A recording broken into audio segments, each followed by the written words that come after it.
స్తుతి ఘనత మహిమ ప్రభావములు నీకే చెల్లిస్తూ ఉంటున్నాం. నీ సన్నిధిలో చేరిన ప్రతి బిడ్డను మీరు జ్ఞాపకం చేసుకోండి నాయన. నీ సన్నిధానంలో చేరి ఉన్న ప్రతి బిడ్డను నీ సన్నిధిలో జ్ఞాపకం చేసుకొని ప్రార్థిస్తున్నాం. కృపగలిగిన దేవ, దయగలిగిన యేసయ్య, సర్వాధికారి, నీ ఘనమైన నామమునకు స్తోత్రాలు నాయన. నీ కృపచాటున మరుగు చేసి, నీ కృపచాటున బలపరిచి, నీ నామమునకు మహిమ తెచ్చుకొనమని ఈ సన్నిధిలో ప్రార్థిస్తున్నాం. ఈ సన్నిధిలో ప్రార్థిస్తున్నాము తండ్రి. దేవానికి స్తోత్రం, స్తోత్రం, స్తోత్రం, స్తోత్రం, స్తోత్రం. హల్లెలూయా, హల్లెలూయా, హల్లెలూయా, హల్లెలూయా. మహాపరిశుద్ధుడైన దేవా, మహోన్నతుడైన తండ్రి, నీకు స్తోత్రములు నాయన. నీ కృప వెంబడి కృపను మాకు అనుగ్రహించిన తండ్రి, నీకు స్తోత్రాలు. ఈ దినమందు తండ్రి నీ సన్నిధిలో ప్రభా మరొక మారు నేను ఆరాధించే భాగ్యము ధన్యత మాకు ఇచ్చినందుకు నీకు స్తోత్రాలు తండ్రి. మాకు ఇచ్చినందుకు నీకు స్తోత్రాలయ్యా. నీ మహిమ ప్రభావముతో నింపి బలపరచుమని నీ సన్నిధానములో నింపి ప్రభా నీకు స్తోత్రం, స్తోత్రం, స్తోత్రం, స్తోత్రం. హల్లెలూయా, హల్లెలూయా, హల్లెలూయా. యేసయ్యా నీకు స్తోత్రం, స్తోత్రం, స్తోత్రం, స్తోత్రం, స్తోత్రం. మహాగణుడమైన తండ్రి, మహోన్నతుడైన దేవ, సర్వకృపాని దగ్గు తండ్రి, యేసు రాజ్యానికి వందనాలు, వందనాలు, వందనాలు, వందనాలు. ప్రార్థించాలి అందరు చేరి ఉన్న మనమందరం ప్రార్థన పూర్వకంగా ప్రభుని అడుగుదాం. Praise the Lord. Hallelujah, hallelujah. Yesu రాజా, యేసు రాజా, యేసు రాజా, యేసు రాజా, యేసు రాజా. నీకే స్తోత్రం, స్తోత్రం, స్తోత్రం, స్తోత్రం, స్తోత్రం. హల్లెలూయా, హల్లెలూయా, హల్లెలూయా, హల్లెలూయా. నోరు తెరవాలి అందరూ నోరు తెరిచి స్తుతించాలి.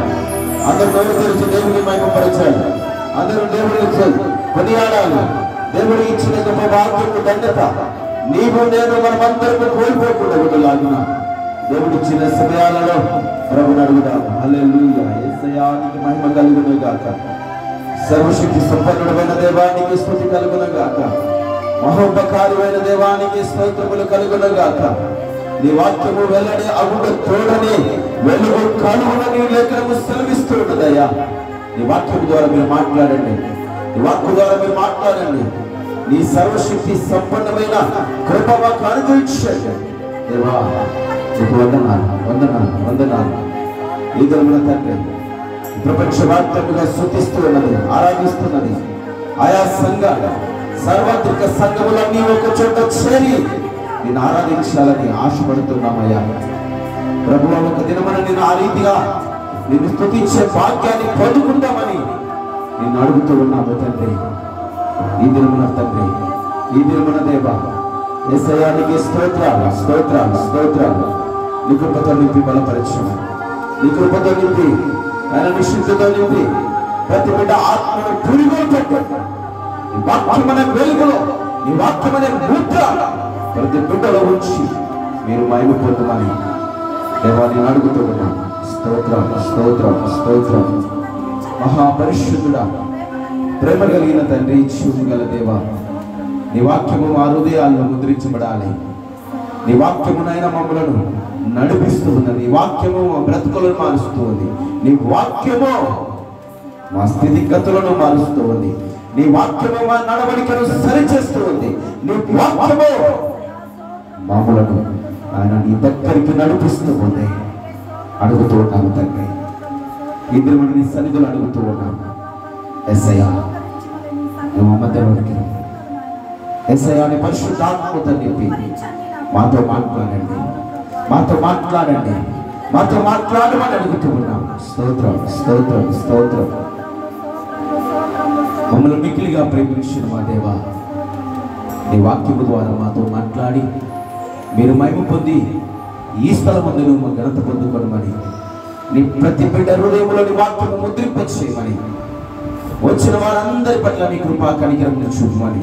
ఇంకా రానున్న వారు అనేకులు ఉన్నారు ఆయన. నేను నమ్మి విశ్వసించిన వారు ఇంకా ఎందరో ఈ లోకములో కోట్ల కొలది ఆయన ఉంటూ ఉన్నారు. వారందరిని నడిపించి ఆయన నీ వాక్యము వెలుగులో ప్రతి బిడ్డ నడుచుటకు సహాయం చేసి భయపడమని ఇప్పుడు ఈ క్షణమని ఈ సమయమున చేరువచ్చిన బిడ్డలతో మీరు మాట్లాడి నీ సందేశమును నన్ను బిడ్డల హృదయంలోని నాటి ముద్రించి ఆ ప్రకారంగా నడుచుకుంటూ తమ నడతను సరిచేసుకున్నకు ఈ దాసుని నోట నీ మాట నిప్పి మాట్లాడి మీరు మహిమ పొందమని, సమస్తము ఎరిగిన వాడవు కనుక సమస్తము ఈ సమయమును నీ చేతులకు అప్పగించుకుంటూ మా నామం తగ్గించుకుంటూ నీ నామాన్ని చేస్తూ వేడుకుంటూ మా ప్రభుడు రక్షకుడు పరిశుద్ధుడు యేసుక్రీస్తు శ్రేష్టమైన నామములో ఈ ప్రార్థన మీకే సమర్పించి వేడుకొని పొంది ఉంటున్నాము తండ్రి. హల్లెలూయా, హల్లెలూయా, హల్లెలూయా. దేవునికి మహిమ కలుగును గాక. మంచిది ప్రియమైన దేవుని సంగమా, మరి ఈ దిన దేవుని వాక్యం సందేశం వినడానికి దేవుడు మన ఆత్మలను సిద్ధపరిచి తన సన్నిధిలోనికి నడిపించినందుకు రెండు చేతులు పైకెత్తి దేవుని మహిమ చెల్లిద్దాం. స్తోత్రం, స్తోత్రం, స్తోత్రం, స్తోత్రం. హల్లెలూయా. మంచిది ప్రియమైన వాళ్ళారా, చేరి వచ్చిన మీ అందరికీ కూడా ప్రభు అయిన యేసుక్రీస్తు నామములో శుభములు తెలుపుచు అందరికీ వందనాలు తెలియజేస్తూ ఉన్నాను. చేరి వచ్చిన మీ అందరికీ ప్రభు అయిన యేసుక్రీస్తు నామములో వందనములు తెలియజేస్తూ మరి ఈ దిన సందేశంలోనికి మనం వెళ్దాం. మరి కొద్ది నిమిషాలు దేవుని వాక్యాన్ని శ్రద్ధగా విందాం.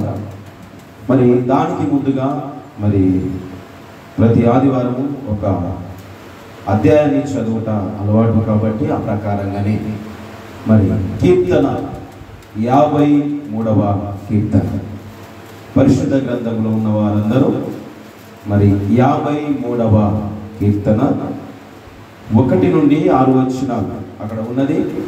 1 నుండి 6 వచనాలు. మరి ఆ వచనాలను చదువుతుండగా నేను శ్రద్ధగా పరిశీలన చేయాలని తెలియజేస్తూ ఉన్నాను. మంచిది. చూడండి, పరిశుద్ధ గ్రంథంలో దేవుని మాట మరి దావీదు రచించిన దైవధాన్యము నుండి అక్కడ. అయితే దేవుడు లేడని బుద్ధిహీనులు తమ హృదయములో అనుకొందరు. వారు చెడిపోయిన వారు అసహ్య కార్యములు చేయుదురు, మేలు చేయవాడు ఒకడును లేడు. 2వ వచనం, వివేకము కలిగి దేవుని వెతుకువారు కలరేమో అని దేవుడు ఆకాశము నుండి చూసి నరులను పరిశీలించెను. 3వ వచనం, వారందరూ దారి తొలగిపోయి బొత్తిగా చెడి ఉన్నారు, ఒకడును తప్పకుండా అందరూ చెడి ఉన్నారు. 4వ వచనం, దేవునికి ప్రార్థన చేయక ఆహారము మింగునట్లుగా నా ప్రజలు మృంగు పాపాత్ములకు తెలివి లేదా. 5వ వచనం, భయంకరము లేని చోట వారు భయక్రాంతులయ్యిరి, నన్ను ముట్టడి వేయి వారి ఎముకలను దేవుడు చెదరగొట్టి ఉన్నాడు. దేవుడు వారిని ఉపేక్షించెను గనక నీవు వారిని సిగ్గుపరిచితివి. 6వ వచనం, సియోనులో నుండి ఇశ్రాయేలులకు రక్షణ కలుగునుగాక.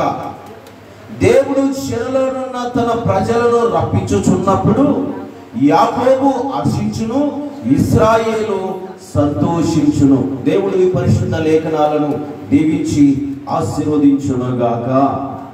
చెప్పబడిన లేఖనముల గురించి ప్రార్థన చేస్తూ తదుపరి సందేశంలోనికి వెళ్దాం. అందరూ తల వంచి చిన్న ప్రార్థన. మహాపరిశుద్ధుడా, ప్రేమ కలిగిన దేవా, జీవాధిపతి, వందనాలు, స్తోత్రాలు నాయన. ఈ లోకములో ప్రతి మనిషి ఇలాగునే ఉన్నాడు. నీ లేఖనము సెలవిచ్చినట్టుగా దేవుడు లేరు, ఇంకెవడూ లేడని నాస్తికుడు మాట్లాడినట్టుగా ఆయన కొందరు అలాగున మాట్లాడుతూ ఉన్నారయ్యా. ప్రభువా, నీ వాక్యము వెల్లడి అగుత తోడనే వెలుగు కలుగునని వారికి తెలుసు. అయినప్పటికీ తండ్రి, నీ మాటను నీ వాక్యమును గ్రహించలేని స్థితిలో సాతాను వారి మనోనేత్రములకు గుడ్డితనము కలగజేశాడయ్యా. దేవా, వాటి మనోనేత్రమును తెరవచేయమని ప్రభువా నీ సన్నిధానములో ప్రార్థిస్తూ ఉన్నాను. నువ్వు చూస్తున్న ఆకాశము నుండి వివేకము కలిగిన వారు కలరేమో నీ ఆకాశము నుండి నువ్వు చూస్తూ ఉన్నావయ్యా. తండ్రి, అలాగున నీ సన్నిధానములో వచ్చిన బిడ్డలందరినీ నాయన నీ ఎదుట నిలబెట్టాలని, వధువు సంఘముగా, పరిశుద్ధమైన సంఘముగా, నాయన నిష్కలంకమైన వారిగా, నా తండ్రి మహిమ గల సంఘముగా, నిర్దోషమైన సంఘముగా నిలబెట్టుటకు నాకిచ్చిన నీ బాధ్యతను బట్టి నీ సన్నిధిలో ప్రార్థిస్తూ ఉన్నాను. వినగలిగిన చెవులు, గ్రహింపగల హృదయం, చేరి వచ్చిన సంఘమునకును, వెలపట ఉన్న ప్రజలకును అటు కృప అనుగ్రహించి మీరు మహిమ పొందమని, నీ వాక్యమును తేట తెల్లగా బయలుపరుస్తూ ఉండగా నీ వాక్యము వారి హృదయములో ఫలించులాగున నీ కృప తోడుంచి వారి హృదయములను తెరవచేసి నీ వైపు తిరిగే కృప వారికి దయచేయమని యేసుక్రీస్తు నామములో నీ దాసుని నిలబెట్టుకొని నీ మాటలను ఆయన నీ పాత్రగా వాడుకొని నింపి బలపరిచి వాడుకొనమని యేసుక్రీస్తు నామం పేరిట ప్రార్థన చేసి నీ దాసుని సంఘమును నీ చేతులకు అప్పగించుకొని వేడుకుంటున్నాము తండ్రి. హల్లెలూయా. మంచిది ప్రియమైన దేవుని బిడ్డలారా, మరి ఈ దిన దేవుని వాక్య సందేశం క్రీస్తు సంఘము కలిగి ఉండే లక్షణాలు ఏంటి? నాతో పాటు చెప్పండి. కలిగి ఉండే లక్షణాలు. మరి ఏంటి ఆ లక్షణాలు? సంఘము అనగా ఏంటి? మరి సంఘమని దేవుడు ఎందుకు మరి ఏర్పరిచాడు, ఏర్పరుచుకున్నాడు? ఎందుకు సమాజముగా, సంఘముగా కూడాలని దేవుడు తెలియపరిచాడు? ఈ సంఘము ఎక్కడ స్థాపన జరిగి ఉన్నది? ఈ సంఘము ఎవరి వలన నిర్మాణం జరిగి ఉన్నది? మరి ఆ మాటలను మనము ధ్యానం చేసుకుందాం. మొట్టమొదటిగా మరి ఈనాటి మూల వాక్య సందేశము మరి మత్తయి సువార్త 16వ అధ్యాయం. బైబిల్ ఉన్న ప్రతి ఒక్కరూ చూడవలసినదిగా మనవి చేస్తూ ఉన్నాము. మత్తయి సువార్త 16వ అధ్యాయము 18వ వచనము. మరియు నీవు పేతురు. ఇక్కడ పేతురుతో మాట్లాడుతూ ఉన్నాడు. అంటే ముందు కొందరితో మాట్లాడాడు, అందుకే ఆయన అక్కడ సంబోధిస్తున్న విషయం ఏంటంటే మరియు. అంటే కొందరితో మాట్లాడిన తర్వాత వేరే విషయం తెలియపరచాలంటే దాని తర్వాత లేదా మరియు అని సంబోధిస్తారు. అందుకే ఇక్కడ ప్రభు అయిన యేసుక్రీస్తు కొందరితో తన శిష్యులతో మాట్లాడిన తదుపరి అక్కడ మరొక శిష్యుడైన పేతురుతో మాట్లాడుతూ అతని గురించి తెలియచేస్తూ ఉన్నాడు. నీవు పేతురు. ఆ పేరుకు అర్థం ఏంటో తెలుసా? చెప్పగలరా ఎవరైనా? ఏంటి ఆ పేరుకి అర్థము? రాయి. రాయి ఎలా ఉంటుంది? ఎలా ఉంటుంది? షార్ప్గా ఉంటుందా? బలంగా ఉంటుంది. ఆ రాయి బలంగా ఉంటుంది. అందుకే పేతురును దేనితో పోల్చాడంటే రాయితో పోల్చాడు. అందుకే అంటున్నాడా, నీవు పేతురువు, ఈ బండ మీద నా సంఘమును కట్టుదును, పాతాళ లోక ద్వారములు దాని ఎదుట నిలువనేరవని నేను నీతో చెప్పుచూ ఉన్నాను. దేవునికి స్తోత్రం. హల్లెలూయా. ఎవరితో చెప్తున్నాడంట? ఏమని చెప్తూ ఉన్నాడు? దాని ఎదుట. ఏదది? ఏదది? బండ. ఈ బండ. ఆ బండ అనగా క్రీస్తు కదా. ఆ బండ అనగా క్రీస్తు. అయితే దాని ఎదుట ఏమి నిలవలేరు అంట? ఏమి నిలవలేంట? దాని ఎదుట మరి పాతాళ లోక ద్వారములు దాని ఎదుట నిలువనేరవు. నిలవడానికి శక్తి కూడా దేనికి? పాతాళ లోకపు ఆ బండ ఎదుట నిలవడానికి. పాతాళ లోకంలో మరి ఎందుకు నిలుస్తుంది? ఎందుకు నిలుస్తుంది? నిలవలేదు. పాతాళ లోకంలో ఎందుకు నిలవలేదు అంటే ప్రియదేవులారా, ఆ బండ మీద వారు కట్టబడలేదు. అది విషయం. అందుకే పాతాళ లోక ద్వారములు మరి ఆ బండ ఎదుట నిలవలేరు, అంటే క్రీస్తు ఎదుట నిలువనేరవు. అందుకే ఎక్కడ కడతానన్నాడు దేవుడు సంఘాన్ని ఎక్కడ కడతానన్నాడు? ఈ బండ మీద నా సంఘమును కట్టుదును. దేవునికి స్తోత్రం. మరి ఆ సంఘము ఎవరి ద్వారా కట్టబడింది? పేతురు ద్వారా కట్టబడింది. దేవునికి మహిమ కలుగును గాక.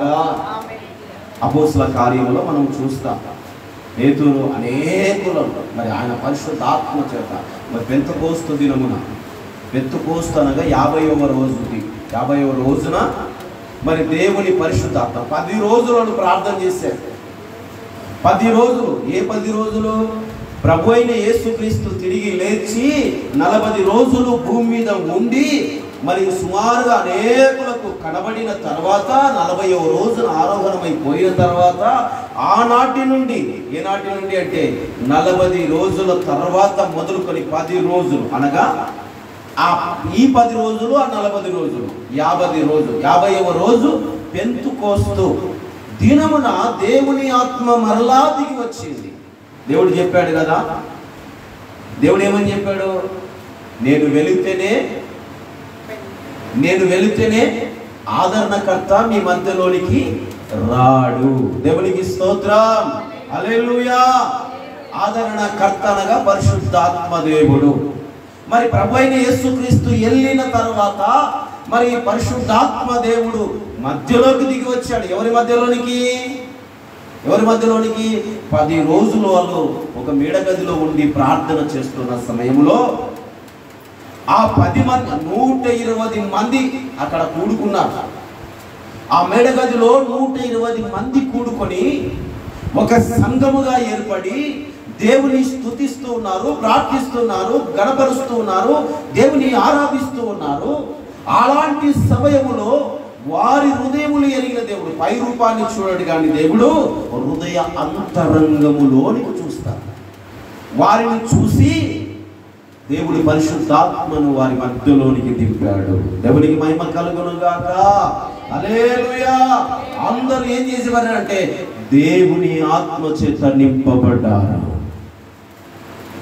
ఆత్మ చేత నింపబడి ఏం చేశారు వాళ్ళు? అన్య భాషలు. ఇప్పుడు మన మధ్యలో ఉన్నారు, మన మధ్యలోనికి తెలుగులో వచ్చి, ఇంగ్లీష్ వాళ్ళు వచ్చి తెలుగు మాట్లాడితే ఎలా ఉంటుంది చెప్పండి? ఆశ్చర్యంగా ఉంటుందా లేదా? ఇంగ్లీషే ప్రతిరోజు వాళ్ళు ఇంగ్లీష్, తెలుగు అనేది ఒక అక్షరం రాదు. అయితే అలాంటి వారు మన మధ్యలోనికి వచ్చి దేవుని వాక్యము తెలుగులో బోధిస్తే ఎలా ఉంటుంది చెప్పండి? చూసేవాళ్ళు ఏమంటారంటే, ఏంట్రా ఏ రోజున మన మధ్యలోనికి మీరు రాలేదు, ఏ రోజున మీరు మన భాష మీరు వినలేదు, ఏ రోజున మనతో మీరు మన భాషను మాట్లాడలేదు. అలాంటి వారు మన భాషలో వీరేంటి ఇలా మాట్లాడగలుగుతున్నారు, అక్షరము పొల్లుపోకుండా స్పష్టంగా తెలుగు మాట్లాడగలుగుతున్నారు అని ఆశ్చర్యపోతామా లేదా?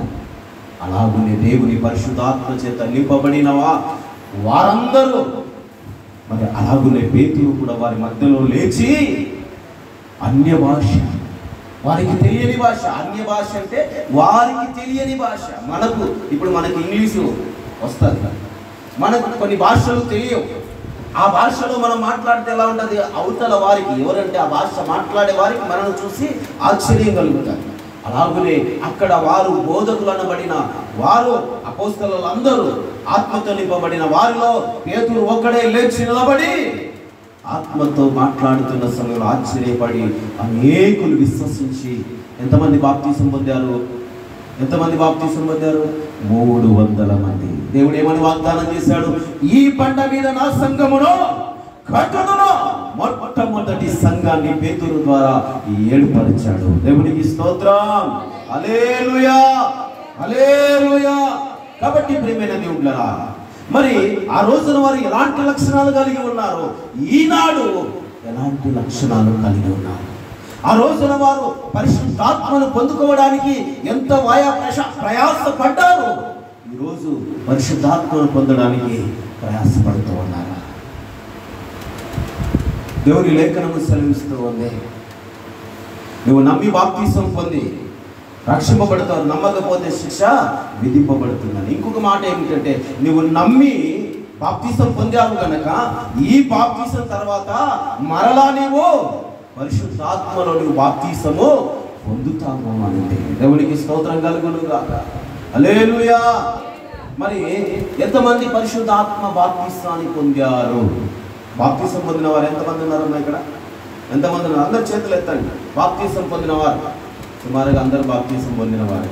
పరిశుద్ధాత్మలో బాప్తీసం పొందారా? మనం బాప్తీసం పొందాము, కానీ పరిశుద్ధాత్మలో కూడా బాప్తీసము పొందాలి. పరిశుద్ధాత్మ బాప్తీసం ఎలా ఉంటుందో తెలుసా? పేతురు మీదికి ఎలాగైతే ఆ రోజున 120 మంది మేడగదిలో ప్రార్థన చేస్తూ ఉంటే వారందరు పరిశుద్ధాత్మని ఎలాగున పొందారో, అలాగున దేవుని విశ్వసించి నమ్మిన వారందరూ అట్టి శక్తి పరిశుద్ధాత్మను పొందుకుంటారు. హల్లెలూయా, హల్లెలూయా. కాబట్టి ప్రియమైన వారులారా, ప్రియమైన దేవుని బిడ్డలారా, వాక్యం వింటున్న ప్రియ సహోదరి సహోదరులారా, పరిశుద్ధాత్మలో బాప్తీసం పొందాలి. బాప్తీసం పొందుకుంటే ఇంక అంతటితో అయిపోదు, ప్రారంభము. ఆ తర్వాత పరిశుద్ధాత్మలో బాప్తీసము పొంది దేవునికి సమీపస్తులుగా చేయబడాలి. మంచిది.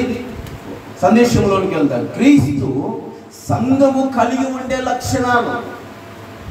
క్రీస్తు సంఘము కలిగి ఉండే లక్షణాలు. ప్రియమైన దేవుని సంఘమా, ప్రియ దేవుని బిడ్డలారా, ఈ బండ మీద సంఘమును కట్టుదని ఆ రోజున పేతురు గారితో దేవుడు వాగ్దానము చేసిన రీతిగా దేవుడు సంఘాన్ని ఆ రోజున మొట్టమొదటి సంఘాన్ని ఏర్పాటు చేసుకున్నాడు పేతురు ద్వారా. అది పునాది, సంఘమునకు పునాది. అది మొదలుకొని మరి ఆయా చోట్ల మరి పరిశుద్ధాత్మ ద్వారా మరి పౌలు గారు సంఘాలు ఏర్పరిచాడు. సంఘాలు ఏర్పరిచి అక్కడ సేవకును ఉంచి మరి ఇంకొక చోటికి వెళ్ళిపోయి మరలా అక్కడ సంఘాలను తయారు చేశాడు. అయితే ఈ లోకములో సంఘాలు అనబడినవి ఎన్నో ఉన్నాయి. ఈ లోకములో ఆనాడు సంఘాల కంటే ఈనాడు సంఘాలే ఎక్కువైపోయాయి. ఆనాడు ఉన్న సంఘముల కంటే ఈనాడు ఉన్న సంఘాలు అనేకము. కానీ ఈ సంఘాలన్నీ దేవుడు స్వరక్తం ఇచ్చి సంపాదించుకున్న సంఘము ఏది? మనం ప్రశ్నించుకోవాలి. ఈ రోజున అనేక సంఘాలు ఉన్నాయి కదా, మరి దేవుడు స్వరక్తం ఇచ్చి సంపాదించుకున్న సంఘము ఏది? క్రీస్తు. క్రీస్తు సంఘము కలిగి ఉండే లక్షణము ఏంది? అందుకే ప్రియులారా, ఈ లోకములో ఎన్నో సంఘాలు, అయితే ఈ సంఘాలన్నీ ఒకటిగా చేయబడాలి. దేవుని సొత్తైన ప్రజలుగా ఏర్పరచబడాలి. సార్వత్రిక సంఘము అంటే ఏంటి?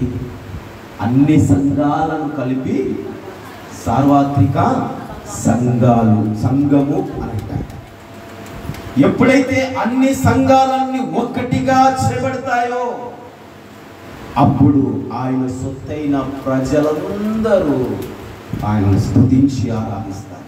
లేదంటే ఏ సంఘము వారు, ఏ సంఘము బోధకుడు చెప్పినట్టుగానే అక్కడ జరుగుతూనే ఉంటాయి. ఆ సంఘములో ఆ సేవకుడు చెప్పినట్టుగా అక్కడ ఆరాధన జరిగినా, అక్కడ దేవుని మహిమపరిచిన, అక్కడ దేవుని స్తుతించిన, అక్కడ దేవుని వాక్యము అతని చెప్పిన సొంత ఆలోచన ప్రకారంగా విన్నా, అది ఎక్కడికి వెళ్తుంది? అక్కడనే ఉంటుంది. అది అక్కడనే ఉంటుంది. దేవుని ఆత్మ చేత, దేవుని శక్తి చేత, దేవుని పరిశుద్ధాత్మ చేత ఎన్నుకోబడిన సేవకుడు దేవుని నియమం ప్రకారముగా, దేవుని నిబంధన ప్రకారంగా, దేవుని చట్ట ప్రకారంగా బోధ అది దేవుని యొద్దకు వెళ్తూ ఉంది. ఆ ప్రకారంగా బోధిస్తుంది. అందుకే సంఘములో సంఘము కావాలి. సంఘములో ఒక సంఘము కావాలి. సంఘములు కాదు దేవుడు తీసుకెళ్ళేది, సంఘాన్ని మాత్రమే తీసుకెళ్తాడు. సంఘాలన్నింటినీ తీసుకెళ్తాడా? సంఘాన్ని తీసుకెళ్తాడా? ఎవరు దేన్ని తీసుకెళ్తాడు చెప్పండి? ఈ సర్వోన్నతుని ఆలయ సంఘం అని ఫలానా ఇంకో సంఘం అని, ఫలానా ఎబ్రోన్ అని, ఫలానా యెరూషలేం అని, ఫలానా పెంతెకోస్తు అని, ఇలా ఎన్నో సంఘాలు ఏర్పరచబడ్డాయి. అయితే ఈ సంఘాల పేర్లు బట్టి దేవుడు తీసుకోడు కానీ ఆయన స్వరక్తములో కడగబడిన సంఘముగా ఒక్కటిగా చేర్చబడిన వారిని మాత్రమే దేవుడు ఆ పరలోకానికి తీసుకుంటాడు. హల్లెలూయా. అందుకే ప్రియ దేవులారా, మరి క్రీస్తు సంఘముగా ఏర్పరచబడిన సంఘములో క్రీస్తు రక్తములో కడగబడిన వారందరూ 3 విషయాలు జ్ఞాపకం చేసుకోవాలి.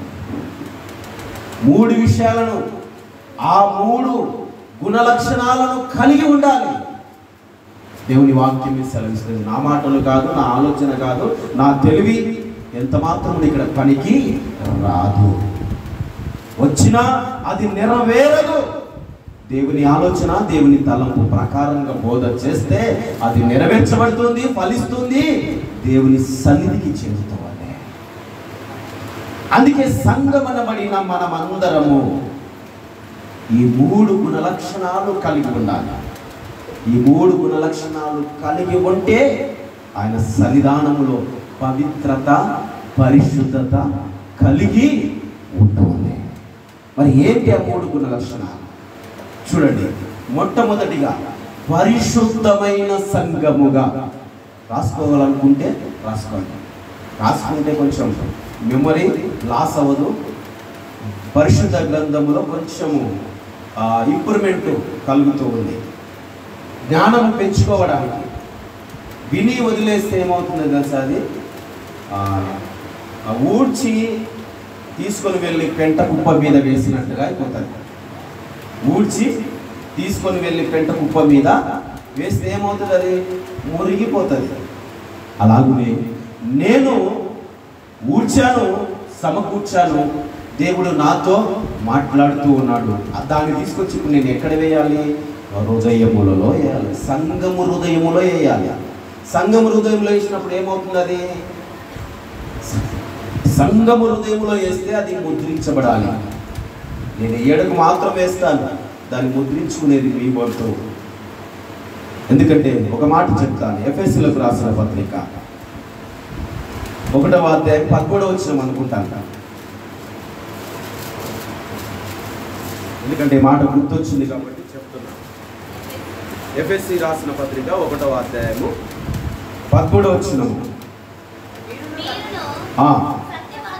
మీరును సత్యవాక్యమును అనగా మీ రక్షణ సువార్త విని క్రీస్తునందు విశ్వాసం ఉంచి వాగ్దానము చేయబడిన ఆత్మ చేత ఏమయ్యారంటమ్మా?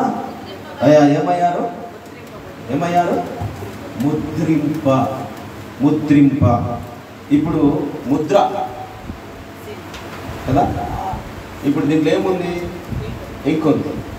ఇప్పుడు ముద్ర ఉంది కదా, ఇందులో నుంచి ఏం చేస్తాము? ఇప్పుడు ఇందులోంచి సీలును దీంట్లో అద్దేసి ఏం చేస్తాము? తీసుకొచ్చి ఒక వైట్ పేపర్ మీద ముద్ర, వైట్ పేపర్ మీద ముద్ర వేసామనుకో, ఇప్పుడు దానికి విలువ పెరుగుతుందా లేదా? ఏమన్నారా దానిపైన? ఆ వైట్ పేపర్ పైన ఆ సీలు పడంగానే దాని మీద ఏది రాసినా సీలును బట్టి దానికి విలువ పెరుగుతుంది. ఇప్పుడు ముద్రించడము అంటే ఏంటి చెప్పు? దేవుని వాక్యాన్ని ముద్ర ఎక్కడ పడాలి? ఇప్పుడు ఖాళీ హృదయం మీద ముద్ర పడాలి. ఈ హృదయములో ముద్ర వేయబడాలి దేవుని వాక్యం. అది ఏంటి? మీ రక్షణ సువార్త. దేవునికి స్తోత్రం, హల్లెలూయా. మీ రక్షణ సువార్త అనే ముద్ర ఎక్కడ పడాలి? ఇప్పుడు దేవుని ఆత్మ చేత మీరు ముద్రించబడాలి. దేవునికి మహిమ కలుగునుగాక. అందుకే ప్రియమైన దేవులారా, మొట్టమొదటిగా తెలియవలసిన విషయం అంటే పరిశుద్ధ సంఘముగా. మొదటి విషయం ఏంటి? పరిశుద్ధ సంఘముగా లక్షణాలు కలిగి ఉండాలి. క్రీస్తు సంఘము కలిగి ఉండే లక్షణాలు 3. ఆ 3 విషయాలు చెప్తూ ఉన్నాను. మొదటిగా పరిశుద్ధమైన సంఘముగా, రెండవది నిర్దోషమైన సంఘముగా, మూడవది మహిమగల సంఘముగా. దేవునికి స్తోత్రం, హల్లెలూయా. ఈ 3 మాటల గురించి అతి త్వరగా నేను ముగించడానికి ప్రయత్నం చేస్తాను, వివరిస్తాను. అందుకే ప్రియదేవులారా, ఈ 3 గుణలక్షణాలు కలిగి క్రీస్తు ఏర్పాటు చేసిన సంఘముగా, అనగా మీరు దేవుని సొత్తైన ప్రజలుగా దేవుని ఆత్మ చేత ముద్రించబడాలి. చప్పట్లు కొట్టి దేవుని యొక్క దేని చేత మనం ముద్రించబడాలి? ఇప్పుడు దేవుని సొత్తైన ప్రజలుగా ఇప్పుడు మనం దేని చేత ముద్రించబడాలి?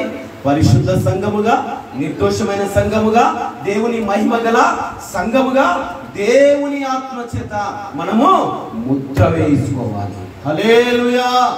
అందుకే ప్రియ దేవులారా, అపోస్తలుడైన పౌలు గారు ఒక సంఘానికి పత్రిక రాశాడు. ఆ సంఘానికి పత్రిక రాస్తూ అక్కడ కొన్ని నిబంధనలు, నియమములు వారికి తెలియజేస్తూ ఉన్నాడు. అదేంటి అంటే ఎఫెసీయులకు రాసిన పత్రిక 5వ అధ్యాయము 26, 27. ఎఫెసీయులకు రాసిన పత్రిక 5వ అధ్యాయము 26, 27 వచనాలు. 26, 27 అక్కడ ఒక ఉంటుంది చూడండి. అది కలంకమైనను ముడతైనను అట్టిది మరి ఏదైనను లేక పరిశుద్ధమైనది గాను నిర్దోషమైనది గాను మహిమ గల సంఘముగాను ఆయన తన ఎదుట, ఆయన అనగా ప్రభు అయిన యేసుక్రీస్తు తన ఎదుట దేనిని పరిశుద్ధమైన సంఘముగా, నిర్దోషమైన సంఘముగా, మహిమగల సంఘముగా, ఆయన అనగా యేసుక్రీస్తు ప్రభుల వారు తన ఎదుట దానిని నిలబెట్టుకొనవలనని వాక్యముతో, కొంచెం గట్టిగా చదవండి, తినొచ్చారుగా, కొంచెం గట్టిగా చదవండి. వాక్యముతో ఉదక స్థానము చేత దానిని పవిత్రపరచి, ఇక్కడ గమనించాలి, మరలా గమనించాలి, దానిని పవిత్రపరచి పరిశుద్ధపరచుటకై దాని కొరకు తన్ను తాను అప్పగించుకొనెను. హల్లెలూయా, హల్లెలూయా. బాబు ఏమనుకోదు, వాక్యం చెప్తారు, అటు లేకుండా వాక్యం వినండి. చర్చికి వచ్చినప్పుడు కొంచెం కూర్చొని శ్రద్ధగా వాక్యాన్ని వినండి. Praise the Lord. హల్లెలూయా. ఇక్కడ ప్రభు అయిన యేసుక్రీస్తుల వారు సెలవిచ్చిన మాట ఏమిటంటే, మొదటిగా ఆ మధ్యలో 26 వచనం మధ్యలో ఉంటది, అది కలంకమైనను ముడతైనను అట్టిది మరి ఏదైనను లేక పరిశుద్ధమైనది గాను నిర్దోషమైనది గాను మహిమగల సంఘముగాను యేసుక్రీస్తు తన ఎదుట దాన్ని నిలబెట్టుకొనవలనని వాక్యముతో ఉతక స్థానము చేత దానిని పవిత్రపరచి. ఎందుకు వచ్చాడు ప్రభు అయిన యేసుక్రీస్తు లోకానికి? ఆయన రాగానే సిలువ వేయలేదు. ఆయన 33.5 సంవత్సరములు ఈ భూమి మీద ఆయన నివాసం చేశాడు. 33.5 సంవత్సరములు ఈ భూమి మీద నివాసం చేసి 33 సంవత్సరాలలో 3.5 సంవత్సరాలు దేవుని స్వార్థను ప్రకటించాడు. ఈ 3.5 సంవత్సరములలో ప్రతి ఒక్కరిని పరిశుద్ధపరచుకుంటూ వెళ్ళాడు. పరిశుద్ధత వేరు, పవిత్రత వేరు. హల్లెలూయా. పరిశుద్ధత వేరు, పవిత్రత వేరు. ఇక్కడ ముందుగా పరిశుద్ధత పొందుకొనుటకు ముందు ఏం చేశారంటే పరిశుద్ధపరుస్తూ వచ్చాడు. హల్లెలూయా. పరిశుద్ధపరచుకుంటూ పోయాడు. హెచ్చరిక చేశాడు, గద్దించాడు, బుద్ధి చెప్పాడు. ఒక సమయంలో మరి ఒక స్త్రీ, పాపాత్మురాలైన ఒక స్త్రీ పట్టబడినప్పుడు ప్రభు అయిన యేసుక్రీస్తు దగ్గరికి వచ్చినప్పుడు, అనేకులు ఆయన రాళ్లతో కొట్టడానికి దగ్గరికి వచ్చినప్పుడు ఆయన చెప్పిన మాట ఏంటో తెలుసా? ఆయన ఏం చెప్పాడు తెలుసా? మొదటిగా మీలో పాపము లేనివాడు ఆమె మీద చెయ్యి రాయి విసరవలెను అన్నాడు. వేశారండి? వేశారా? ఎందుకు వేయలేదు? చెప్పాలి. ఇప్పుడు ఆయన పాపం చేసింది, వ్యభిచారం చేసింది, పట్టబడింది. జనులందరూ ఆమెను వ్యభిచారి అని చెప్పేసి రాళ్ళతో మరి ఆమెను కొట్టుతూ తరుముకుంటూ తీసుకొని వచ్చారు. ఆమె వచ్చి ప్రభు పాదాల దగ్గర పడి ఉంది. ప్రభు పాదాల దగ్గర పడి ఉన్న స్త్రీ, మరి ఆయన వారి వైపు చూసి వారితో మాట్లాడుతున్న మాట ఏమిటంటే, ఈ స్త్రీని మీరు కొట్టడానికి వచ్చారు కదా, ఈ స్త్రీ పాపం చేసింది అంటున్నారు కదా, ఈ స్త్రీ వ్యభిచారం చేత పట్టబడింది అంటున్నారు కదా, అయితే ఈమె విషయం పక్కన పెట్టి మీలో ఈమెను కొట్టేవారు వచ్చారు కదా, మీలో ఎవడైనాను పాపము చేయని ఎడల మొదటిగా ఆమె మీద చేయి వేయవలెను. వేసారా? రాయి విసిరారా? ఎందుకని? ఎందుకు విసరలేదు? ఎందుకు ఆయన మీద చేయి వేయలేదు? ఎందుకు? వారిలో కూడా పాపము ఉంది, వారిలో కూడా అపవిత్రత ఉంది, వారిలో కూడా చెడు తలంపు ఉంది, వారిలో కూడా చెడు నడత ఉంది, వారు కూడా పాపపు ఆలోచన కలిగి ఉన్నారు, వారు కూడా దేవునికి వ్యతిరేకులుగా నడుచుకుంటున్నారు. అందుకే ప్రభు వారి ముందే అంతరంగంలోనికి తొంగి చూసి మాట్లాడాడు. వారి బయలుపరచులేదు దేవుడు. వారితో మాట్లాడి అన్న మాటకి వారు చాలోంచారు. మేము కూడా పాపలమే కదా, మేము కూడా చెడు ఆలోచన కలిగిన వారమే కదా, మేము కూడా దేవునికి వ్యతిరేకంగా నడుస్తున్న వారమే కదా. ఈనాడు కూడా సమాజము అలాగే ఉంది. ప్రియ దేవుని బిడ్డ, పాపం చేసిన వారి వైపు ఏలెత్తి చూపుతుంది కానీ తన్ను తాను సరిచేసుకోవడానికి ప్రయత్నము చేయడం లేదు. బురద చల్లుతూ ఉంది, నిందలు మోపుతూ ఉంది, అవమానపరుస్తూ ఉంది, కానీ తను చేసిన అక్రమములను, తను చేసిన పాపములను జ్ఞాపకములోనికి తెచ్చుకోవడం లేదు. నేడు ఆనాడు స్త్రీని మరి కొట్టడానికి వచ్చినప్పుడు ఎవడను రాయి వేయలేదు, కానీ ఈనాడు అది చెప్పాము అంటే ఏమంటారు తెలుసా? ఇలాంటి మాటలా చెప్పేది సరి చేయడానికి, దేవుని దగ్గరికి నడిపించడానికి, రక్షణ కలుగ చేయడానికి. రక్షణ సువార్త విని ఎవడైతే రక్షణలోనికి వస్తాడో వారు ఆత్మ చేత ముద్ర వేయించుకున్నవాడు పరిశుద్ధ సంఘములోనికి చేర్చడానికి అర్హత పొందుకున్నవాడు. హల్లెలూయా, దేవునికి స్తోత్రం కలుగును గాక. అందుకే ప్రియమైన దేవునిలారా, ఇక్కడ మరి అపోస్తలుడైన పౌలు గారు ఎఫెసీ సంఘముతో మాట్లాడాడు. ఏమంటున్నాడంటే, అది కలంకమైనను ముడతైనను అతిది ఏదైనను లేక ఏమై ఉండాలంట? పరిశుద్ధముగా.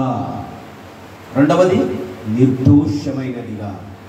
మూడవది మహిమగల సంఘముగా. ఎందుకు ఈ రీతిగా ఉండాలి? దేవుని ఎదుట నిలబడాలంటే 3 అర్హతలు కలిగి ఉండాలి. దేవుని ఎదుట మనమందరము నిలబడాలి అంటే ఈ 3 అర్హతలు మనము కలిగి ఉండాలి. ఈ 3 గుణ లక్షణాలు మనము కలిగి ఉండాలి. లేకపోతే దేవుని ఎదుట మనము నిలబడలేమో. నిలబడడానికి శక్తి కూడా చాలదు. అందుకే ప్రియులారా, పౌలు గారు హెచ్చరిక చేశాడు. అందుకే నిర్దోష పరిశుద్ధమైన సంఘముగా, నిర్దోషమైన సంఘముగా, మరి అలాగే మహిమగల సంఘముగా ఆయన ఎదుట నిలబెట్టుకోవాలని ఆయన ఆశపడుతూ ఉన్నాడు. కాబట్టి ఆయన ఆత్మ చేత దేవుని దగ్గరికి నడిపించుకుంటున్నాడని మరొక లేఖనము తెలియజేస్తూ ఉన్నది. ఎందుకంటే ప్రియదేవులారా, ఆత్మ వలన దేవుని సన్నిధిలోనికి మనము చేరేవారముగా ఉండాలి. కానీ మన ప్రయత్నాలు ఎన్ని చేసినా మనము దేవుని యొద్దకు రాలేము. అదే ఎఫెసీయులకు రాసిన పత్రిక 2వ అధ్యాయము, అదే ఎఫెసీయులకు రాసిన పత్రిక 2వ అధ్యాయము, అక్కడ రాయబడిన మాట, మొట్టమొదటి మాటగా మీకు తెలియజేస్తున్నాను. పరిశుద్ధమైన సంఘముగా ఉండాలి అంటే ఈ లక్షణము కలిగి ఉండాలి. ఇక్కడ ఒక లక్షణం కనబడుతూ ఉంది. ఏంటి ఆ లక్షణం? ఆ గుణ లక్షణం ఏంటి అంటే అక్కడ చూపిస్తూ ఉన్నాడు. 18, 19, 20, 21, 22 ఈ వచనాల్లో మనకు తెల్లగా క్లియర్గా తెలియజేస్తున్నాడు అపోస్తలుడైన పౌలు గారు. మొదటిగా 18 వచ్చిన చదవండి తల్లి. ఆయన ద్వారానే. ఎవరి ద్వారా? ఇక్కడ ఒక్క నిమిషం ఆగుతాం, తలపైకి ఎత్తండి. ఆయన ద్వారానే అంటున్నాడు ఇక్కడ. ఎవరు? అపోస్తలుడైన పౌలు గారు. ఆయన ద్వారానే ఆయన ఎవరంటే ప్రభు అయిన యేసుక్రీస్తు. మనందరికీ తెలియని విషయం అయితే ఏం కాదు. నేను వివరంగా మీకు అర్థం అవడానికి ఇంకా బలముగా ఆయనలోనికి రావాలని క్లియర్గా మరి అక్షరం మీకు తెలియజేస్తూ ఉన్నాను. అయితే ఇక్కడ అంటున్నాడు ఆయన ద్వారానే అని అంటున్నాడు. మరి ద్వారానే అంటే మరి ఆయనే మనకు మార్గమై ఉన్నాడు, ఆయనే మనకు జీవమై ఉన్నాడు, ఆయనే మనకు సత్యమై ఉన్నాడు. ఒక చోట అంటాడు శిష్యులతో, మీ హృదయములను కలవరపడనివ్వకండి, నేను వెళ్తున్నా మీకోసము స్థలము సిద్ధపరచడానికి. ఎక్కడికంట? మీకోసము స్థలము సిద్ధపరచడానికి వెళ్తూ ఉన్నా. అక్కడ స్థలము లేని ఎడల మరలా వస్తా. కానీ ఆయన ఇంకా ఇప్పటికి రాలేదు, రెండవ రాకడలో వస్తున్నాడంటే మనందరికీ సిద్ధము చేసి, ఎవరు వారు? పరిశుద్ధ సంఘముగా ఉన్న వారికి మాత్రమే సిద్ధం చేశాడు. అక్కడ ఎవరికి పడితే వారికి సిద్ధం చేయలేదు. ఈ లోకంలో ఎవరికి పడితే వారికి ఎక్కడైనా చేరుకు దొరుకుతాయి, ఎక్కడైనా స్థానం దొరుకుతాయి, ఎక్కడైనా సింహాలు దొరుకుతుంది, ఎక్కడైనా వారు ఉండగలుగుతారు. కానీ ఈ అందరిలో కొందరు పరిశుద్ధులు, పరిశుద్ధ సంఘముగా సమకూర్చబడిన వారు ఆయన ఏర్పరచబడిన స్థలములోనికి చేర్చబడతారు. అందుకే అంటున్నాడు అక్కడ,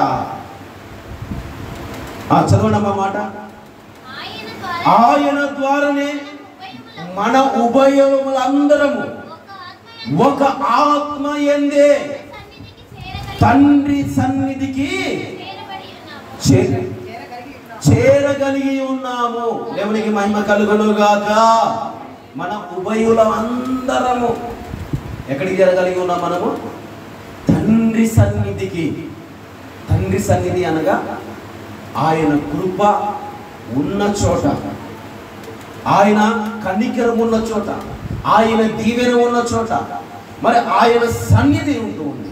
కాబట్టి ఆ సన్నిధిలోనికి ఇప్పుడు మనం అందరము చేరి ఉన్నాము. హల్లెలూయా. మందిరము వేరు, సన్నిధి వేరు. జాగ్రత్త గమనించిన పిల్లరా, మందిరము వేరు, సన్నిధి వేరు, సమాజము వేరు, సంఘము వేరు. అందుకే ఇక్కడ తెలియజేస్తున్న విషయం ఏంటంటే, ఆయన ద్వారా మనము ఉభయులము ఒక ఆత్మ యందే. ఒక ఆత్మ యందే. ఆ ఒక ఆత్మ ఏంది? ఆ ఒక ఆత్మ ఏమిటి? అర్థమవుతున్నా నేను చెప్పేది? సాగదీస్తున్నాను అనుకోవద్దండి, అర్థమవుతుంది కదా? అర్థమవుతుందా? ఆయన ఒక ఆత్మ ఏంది? మనం ఇప్పుడు ఎక్కడికి చేరగలిగినాం? ఆయన సన్నిధికి చేరగలిగి ఉన్నాం. ఎవరి ద్వారా? ప్రభు అయిన యేసుక్రీస్తు ద్వారా. ఆయన సన్నిధికి మనం అందరము చేరగలిగి ఉన్నాము. కాబట్టి ఇక మీదట పరజనులు, ఇక్కడ అంటున్నాడు చూడండి, ఇక మీదట 19వ వచనంలో, ఇక మీదట పరజనులు పరదేశులై ఉండక పరిశుద్ధులతో ఏక పట్టణస్థులను దేవుని ఇంటి వారై ఉన్నారు. దేవునికి స్తోత్రం. హల్లెలూయా. ఏమై ఉన్నారు? ఆయన సన్నిధికి చేరిన వారు, పరిశుద్ధ సంఘముగా సమకూర్చబడిన వారు ఏమై ఉన్నారంటే, ఆయన పట్టణములో ఆయన ఇంటి వారమై ఉన్నాము. ఆయన పట్టణంలో అనేకులు ఉన్నారు, కానీ ఆయన ఇంటి వారు అయ్యే ధన్యత కొందరికి మాత్రమే దక్కుతూ ఉంది. హల్లెలూయా. కాబట్టి ప్రియమైన దేవుని సంగమా, వాక్యం వింటున్న ప్రియ సహోదరి సహోదరుడా, ఈ రోజు నువ్వు పరిశుద్ధ సంఘముగా ఉండాలి అంటే ఏం చేయాలి? నీలో కలంకమైనది, ముడతైనను మరి ఏదైనాను నీలో ఉండకూడదు. మరి ఏముండాలి నీలో? నిన్ను నీవు పవిత్రపరచుకోవాలి. క్రీస్తు లోకానికి ఎందుకు వచ్చాడు? పవిత్రపరిచాడు. మొదటగా ఆ 3.5 సంవత్సరంలో ప్రతి మనిషిని పరిశుద్ధపరిచాడు, పవిత్రపరిచాడు. పవిత్రపరచి పరిశుద్ధత మరి వారికి ఇచ్చుటకు తన్ను తాను దేవునికి అప్పగించుకున్నాడు. పరిశుద్ధత పరచుటకు, ఇంకా పవిత్రపరచబడిన వాడు కాపాడబడాలి. ఇప్పుడు ఈ వస్త్రం ఉతుక్కున్నా, చాలా మురికిగా ఉంది. ఇంకా ఈ సెట్ చాలా మురికిగా ఉన్నప్పుడు ఏం చేస్తాం? దీన్ని ఎవరి వస్త్రం వాళ్ళు మురికి అయిపోయినప్పుడు ఏం చేస్తాము? సర్ఫో ఏదేదో అన్ని తెచ్చి దానికి రుద్ది మొత్తం చిరిగిపోయేదాకా కొంతమంది ఏం చేసిన సనగబెట్టి రుద్ది అంటారు. రుద్దిపోయిన తర్వాత ఏమవుతుంది? అది మురికి పోతుంది. అంటే ఇప్పుడు ఏమైంది? ఇది శుభ్రపరచబడింది. ఇప్పుడు మన హృదయం ఏమవ్వాలి? పవిత్రపరచబడాలి. ఈ వస్త్రము ఎలాగైతే మురికిగా గుడ్డగా ఉన్నప్పుడు దీని వృద్ధి ఎలాగైతే దాన్ని శుద్ధి చేయబడి ఉన్నదో, అలాగే దేవుని వాక్యము చేత ఉత్తక స్థానము హృదయము చేయబడాలి. అప్పుడే హృదయము పరిశుద్ధపరుస్తుంది, శుద్ధిపరచబడుతుంది, పవిత్రపరచబడుతుంది. పవిత్రపరచబడిన హృదయము పరిశుద్ధతలోనికి రావాలి అంటే క్రీస్తు అప్పగించబడాలి. హల్లెలూయా. నిన్ను పరిశుద్ధ సంఘముగా చేయడానికి నిన్ను పవిత్రపరిచాడు దేవుడు. ఆ పవిత్రత నీవు కాపాడుకోవడానికి, పరిశుద్ధ సంఘముగా ఉండడానికి క్రీస్తు అప్పగించబడ్డాడు సిలువలో. హల్లెలూయా. కాబట్టి ప్రియమైన దేవుని బిడ్డలారా, కాబట్టి ఎప్పుడైతే ఆ రీతిగా చేశాడో దేవుడు, మరి పరిశుద్ధతలోనికి వచ్చాడు. ఎంతమంది వచ్చారు పరిశుద్ధతలోనికి? ఎంతమంది వచ్చారు చెప్పండి? ఎంతమంది పవిత్రులయ్యారు? ఎంతమంది పరిశుద్ధులయ్యారు? ఎంతమంది దేవుని పట్టణములో దేవుని ఇంటి వారవడానికి తీర్మానం కలిగి ఉన్నారు? పరిశుద్ధులు పవిత్రులు ఎంతమంది? దేవుని వాక్యము చేత ఉతక స్థానము చేయబడిన వారు. మరలా మురికి గుడ్డగా కావడానికి వెనుదిరుగుతారు చూడు, వారు అపవిత్రులే. ఎప్పుడైతే ఇది మరలా మురికి అవుతుంది, వస్త్రము వల్లే మురికిగా మన హృదయం చేసుకోకూడదు. పరిశుద్ధ సంఘముగా ఉండడానికి తీర్మానం చేసుకున్న ప్రతి బిడ్డ హృదయము దేవుని వాక్యము చేత, రక్షణ సువార్త చేత, దేవుని ఆత్మ చేత ముద్ర వేయబడి ఉండాలి. ఇక చెదిరిపోకూడదు, వెనుదిరిగిపోకూడదు, అవిశ్వాస జీవితంలో వెళ్ళిపోకూడదు. మరి ఆ పరిశుద్ధ సంఘముగా ఉండడానికి తన్ను తాను కాపాడుకోవాలి, పవిత్రతను పోగొట్టుకోకూడదు. అందుకే నిన్ను పవిత్రపరచి, అక్కడ అన్నాడు కదా, పవిత్రపరిచి పరిశుద్ధ సంఘముగా ఆయన పరిశుద్ధతలోనికి తన్ను తాను అప్పగించుకున్నాడు. పరిశుద్ధులుగా చేయడానికి ప్రభు అయిన యేసుక్రీస్తు తన్ను తాను అప్పగించుకున్నాడు.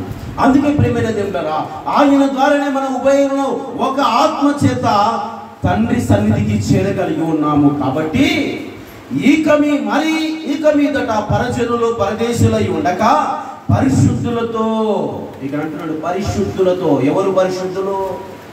ఎక్కడ ఉన్నారు పరిశుద్ధులు? ఎక్కడున్నారు పరిశుద్ధులు? పరలోకములో, దేవుని పట్టణములో, దేవుని ఇంటిలో పరిశుద్ధులు ఉన్నారు. అందుకే ఆయన అంటున్నాడు పరిశుద్ధులతో ఏక పట్టణస్థులను దేవుని ఇంటి వారై ఉన్నారు అంటున్నాడు. దేవునికి స్తోత్రం కలుగునుగాక.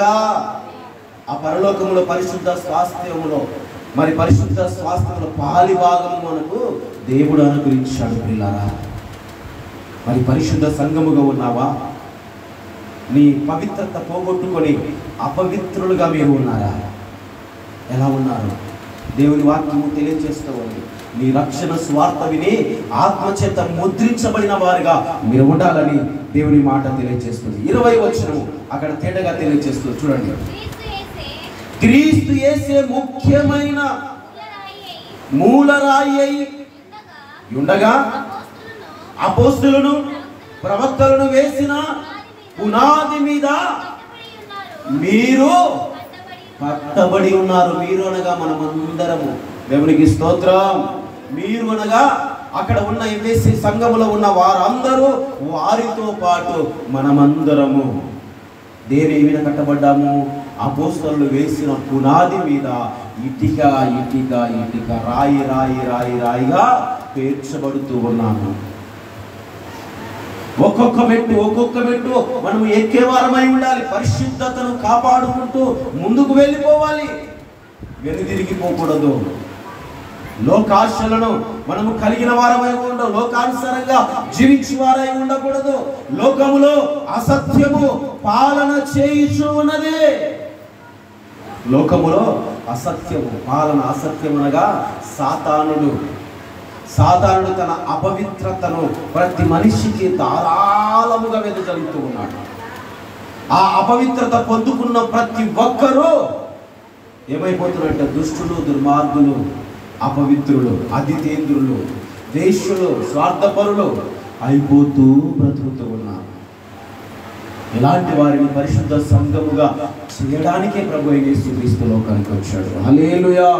అందుకే 21వ వచనంలో రాయబడిన మాట మనం జ్ఞాపకం చేసుకుందాం. 21వ వచనం, ప్రతి కట్టడము, జాగ్రత్త వినాలి ప్రియులారా, ప్రతి కట్టడము క్రీస్తులో చక్కగా అమర్చబడి ప్రభునందు పరిశుద్ధమైన దేవాలయమునకు వృద్ధి పొందుచు ఉన్నది.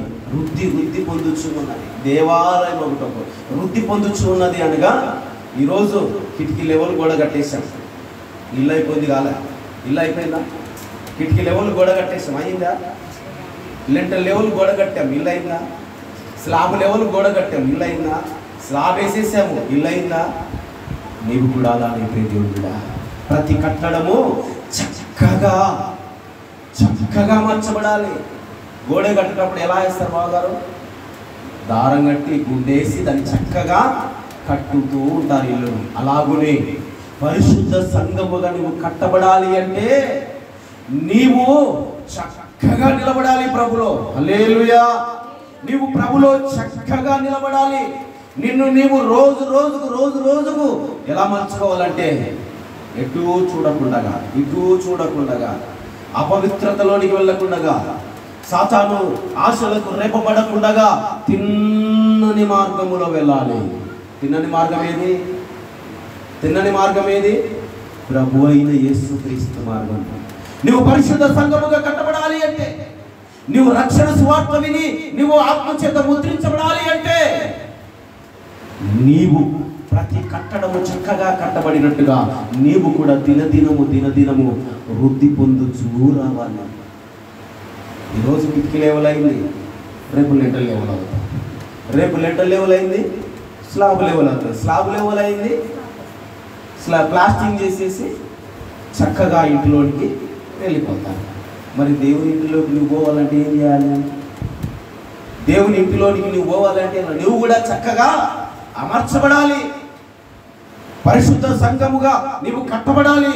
ప్రతి దినము ఆ కట్టడము అటు ఇటు వంకరగా ఉండకూడదు, అటు ఇటు తొంగి చూసేవారిగా ఉండకూడదు, అటు ఇటు ఆశ రేపబడిన వారిగా ఉండకూడదు, అటు ఇటు వంకరి చేష్టలు చేయవారిగా ఉండకూడదు, అటు ఇటు చెడు నడత నడిచేవారిగా ఉండకూడదు. పరిశుద్ధ సంఘానికి ఉండవలసిన లక్షణాలు అవి కాదు. పవిత్రత కాపాడుకొని పరిశుద్ధత లోనికి వచ్చేదే పరిశుద్ధమైన సంఘము. అప్పుడే తన ఎదుట మరి ఆయన నిలబెట్టుకుంటాడు. పరిశుద్ధ సంఘముగా ఇలాగున ఉంటే తన ఎదుట నిలబెట్టుకుంటాడని తెలియజేస్తూ ఉన్నాను. కాబట్టి ప్రియమైన దేవులారా, మరొక మాటను చూద్దాం. రెండవ మాట, నిర్దోషమైన సంఘముగా ఉండాలి అంటే, నిర్దోషమైన సంఘముగా ఉండాలి అంటే ఏం చేయాలి? ఈ లోకములో లౌకిక ఆత్మలు వదిలి దేవుని ఆత్మను పొందుకోవాలి. లౌకిక ఆత్మ అనగా ఏంటి? ఈ లోకములో స్వాతంత్రం పొందుకునేది. ఏదైనా చేయొచ్చు. ఈ లోక ఆత్మను పొందుకున్నవాడు ఏమైనా చేయొచ్చు, ఏదైనా చేయొచ్చు. కానీ దేవుని ఆత్మ పొందుకునేవాడు మాత్రము తన్ను తాను నిర్దోషత్వములోనికి వస్తాడు. ఇప్పుడు శిక్ష పడింది, జైల్లో ఉన్నాడు, వాడు ఏం చేయబడతాడు? ఎందుకు వేస్తారు జైల్లో? చెప్పండి, జైల్లో ఎందుకు వేస్తాడు? తప్పు చేసిన వాడు బయట ఎంతమంది లేరు? చాలామంది ఉన్నారు. మరి వారందరికీ ఎందుకు వేయలేదు? వాడికంటే పూరత్వము కలిగిన వాడు వీడు. అంటే ఇప్పుడు ఏం చేయబడాలి? లోపల వీడు సరి చేయబడాలి. ఆ నాలుగు కూడా మధ్యలో ఆ 7 ఊసులు ఎచ్చుకుంటూ రోజు ఏంట్రా నా బతికిది, ఈ బ్రతుకు చెడ, ఈ బ్రతుకు నాకు మరలా రాకూడదు అని చెప్పి ఏం చేస్తాడు వాడు? తన తప్పు తెలుసుకొని రోజు పశ్చాత్తాపం నొందుతాడు. రోజు పశ్చాత్తాపం నొంది ఒక సమయాన వాని ప్రవర్తనకు తగిన ప్రతిఫలము ఇస్తారు. అదే ఒక దినమున ఏం చేస్తారు కొంతమంది, కొన్ని జైల్లో జీవిత ఖైదులకు మరి సడన్గా వారికి వారి జీవిత ఖైదీ శిక్షను తగ్గించి తీసివేసి వారికి విడుదలను ఇస్తారు. ఎప్పుడు? ఆగస్టు 15 కావచ్చు, జనవరి 26వ తేదీ కావచ్చు. మరి రాష్ట్రపతి చేత మరి క్షమాభిక్ష పొంది వారికి విడుదల చేస్తారు. కారణం ఏంటంటే వారి ప్రవర్తన బాగున్నందువల్ల, వారి వలన ఇతరులు కూడా మారుతున్నందువల్ల. అలాగే ఇప్పుడు వాడు రౌడీ, మరి కూలికోరి, అంతకుడు అయి ఉండి ఆ జైల్లో కూడా అలాంటి శాస్త్రాలు చేశాడు అనుకోండి, వాడిని ఇంకా శిక్ష పొడిగించి ఇంకా కఠినమైన కారాగారంలో వారిని వేస్తారు. ఒంటరిగా చీకటి గదిలోనికి తీసుకొని వేస్తారు. అవునా? చీకటి గదిలో తీసుకొని వెళ్ళి బంధించేస్తారు. అదే వాడు రోజు రోజుకి తన ప్రవర్తనను మార్చుకొని మరి తను తాను మరి సరిచేసుకున్నాడు. మరి తనతో పాటు అరే నేనంటే ఏదో తప్పు చేశాను, మీరు చిన్న దానికి జైలుకి వచ్చారు కదా, ఇక నుండి మీరు కూడా అలాంటి తప్పు చేయకండి. ఈ చిన్న తప్పే ఒక రోజున పెద్ద తప్పు చేయిస్తాదిరా. నేను ఆ తప్పు చేశాను, నేను తెలుసుకోలేదు, నేను మరి మూర్ఖంగా ప్రవర్తించాను, కాబట్టి ఈరోజు నాకు జీవిత ఖైదీగా నన్ను ఇక్కడ వేశారా. మీరు అలాగ ఉండకూడదు, మీరు మంచిగా ఉండాలి అని వారికి కొన్ని మంచి మాటలు చెప్తాడు చూడండి. అలాంటి వాని ప్రవర్తన చూసి ఆ జైలు అధికారి వాని గురించి పైకి లెటర్లు రాస్తాడు.